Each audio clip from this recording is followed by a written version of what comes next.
Paz e bem, meus irmãos e minhas irmãs. Estamos na sexta-feira da 25ª semana do Tempo Comum, dia 26 de setembro. Hoje a igreja celebra a memória de São Cosme e São Damião. E a família franciscana, principalmente a Capuchinha, celebramos hoje os mártires da Espanha. Foram 233 pessoas martirizadas. Dentre elas, 50 pessoas que pertenciam à família franciscana nos seus diversos ramos e 12 capuchinhos. Dentre eles, o beato Aurélio de Villanessa e seus 11 companheiros, totalizando assim 12 frades capuchinhos que foram martirizados na Espanha durante a perseguição religiosa de 1936. O nosso evangelho é retirado do livro de Lucas, capítulo 9, versículos de 18 a 22. Aconteceu que Jesus estava em oração e os seus discípulos estavam com ele. De repente, Jesus lhes perguntou: "O que é que o povo diz a respeito do Filho do Homem?" Eles responderam: "Uns pensam que tu és João Batista, que ressuscitou dos mortos. Outros pensam que tu és Elias.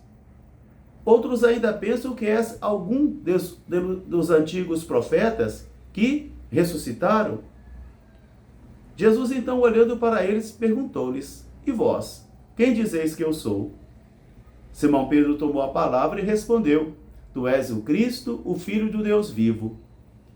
Jesus lhes proibiu severamente que contasse isso a alguém e começou a ensinar-lhes: "Eis que o Filho do Homem vai a Jerusalém e ali ele vai sofrer muito, na mão dos sacerdotes e dos anciãos do povo. Eles o matarão, mas ele ressuscitará ao terceiro dia." Palavra da salvação. Meus irmãos, minhas irmãs, novamente estamos aqui diante do mistério da palavra de Deus. Uma palavra que vai acontecendo nos acontecimentos da história, nos momentos da história. E é muito importante, então, que eu e você tenhamos a capacidade do discernimento, o dom do espírito do discernimento, para percebermos quando o Senhor passa em nossa vida, quando o Senhor nos convoca para uma missão. Missão que pertence a mim e missão que pertence a você. E durante toda a nossa vida nós vamos precisar de nos empenharmos nesta aventura da fé, de descobrirmos o que o Senhor espera de mim, o que o Senhor espera de você. Por isso, na primeira leitura de hoje ainda do profeta Ageu, nós vamos encontrando o Senhor se manifestando nos acontecimentos da história. E o Senhor convocando homens e mulheres para não temerem. Não temam. Confie em minha presença. Se vocês ouviram dizer das grandes façanhas e das grandes maravilhas que eu realizei no passado, não fiquem aprisionados no passado, mas comece a perceber as grandes maravilhas e grandes façanhas que estão acontecendo nos sinais dos tempos, também diante de vocês. Por isso não temam. Não temam e não fiquem aprisionados somente numa visão historicista da experiência de Deus. Mas aprendam a perceber, aprendam a sentir, aprendam a perceber as manifestações do Senhor nos acontecimentos da história. É o grande convite para mim e é o grande convite para você.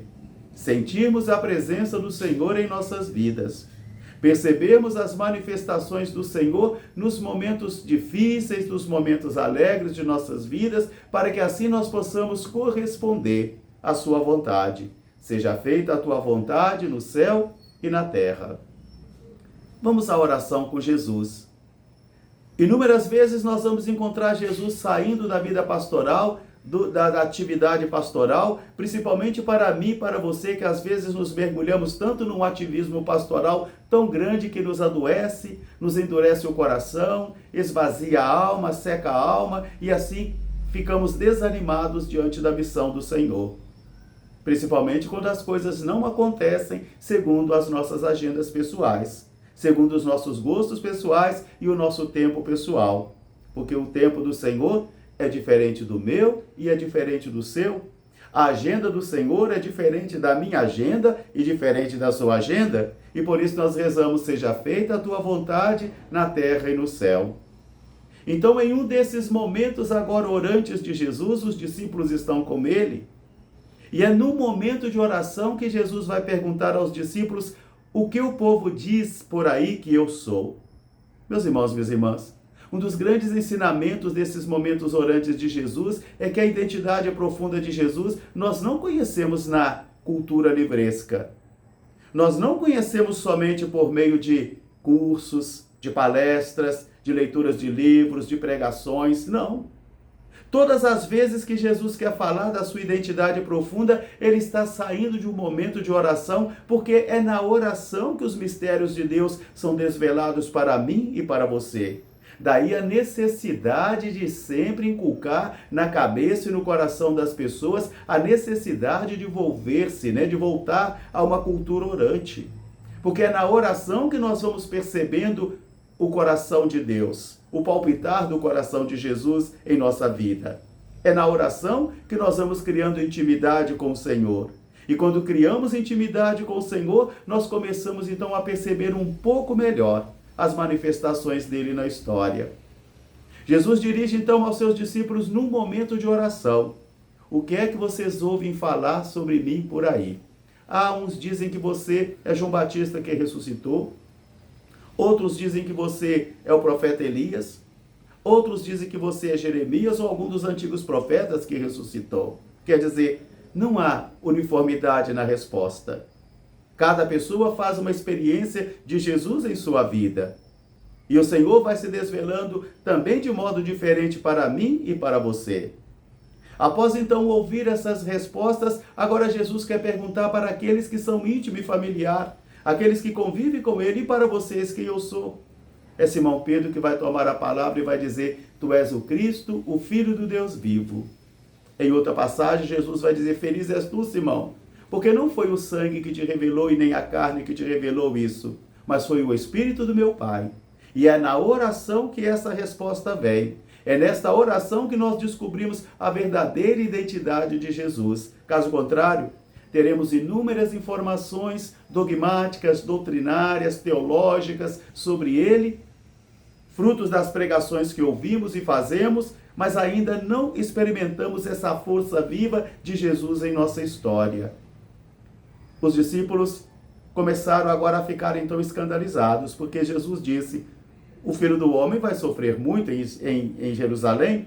Jesus tem plena consciência do que vai acontecer com ele. Tanto que em determinado momento Pedro tenta persuadi-lo a não realizar a sua missão, a abandonar a missão, e Jesus vai repreendê-lo de modo muito severo: aparta-te de mim, Satanás. Aqui Jesus vai proibir aos discípulos de dizerem sua identidade. Primeiro, porque essa identidade é descoberta de modo pessoal. Dizer que Jesus é o Salvador, que ele morreu por nossos pecados, que ele é o Redentor, que ele é o Filho de Deus, isso é dogmático. Agora, experimentar essa salvação, isso aí é diferente, porque as pessoas são diferentes, os corações são diferentes e a experiência é pessoal, uma opção fundamental. E também dizer Cristo naquele momento histórico era perigoso, porque muitos outros Cristos vieram e foram mortos. Alguns também crucificados, outros apedrejados, outros cozidos em óleo quente. Então dizer que alguém ali é o Cristo, o realizador das profecias, corria-se o perigo de ser morto. Jesus vai dizer: então, não digam para ninguém isso. Agora, como a expectativa dos discípulos era de um Cristo poderoso, triunfante, Jesus joga um balde de água fria em suas expectativas. Nenhum de nós gostamos do Cristo sofredor. Nenhum de nós gostamos da dimensão da cruz. Mas infelizmente, o caminho do cristão é renunciar a si mesmo, tomar a sua cruz de cada dia e seguir o Senhor. Um grande fraterno abraço para todos. Até amanhã, se Deus quiser. Beatos da Revolução Espanhola, rogai por nós. Paz e bem.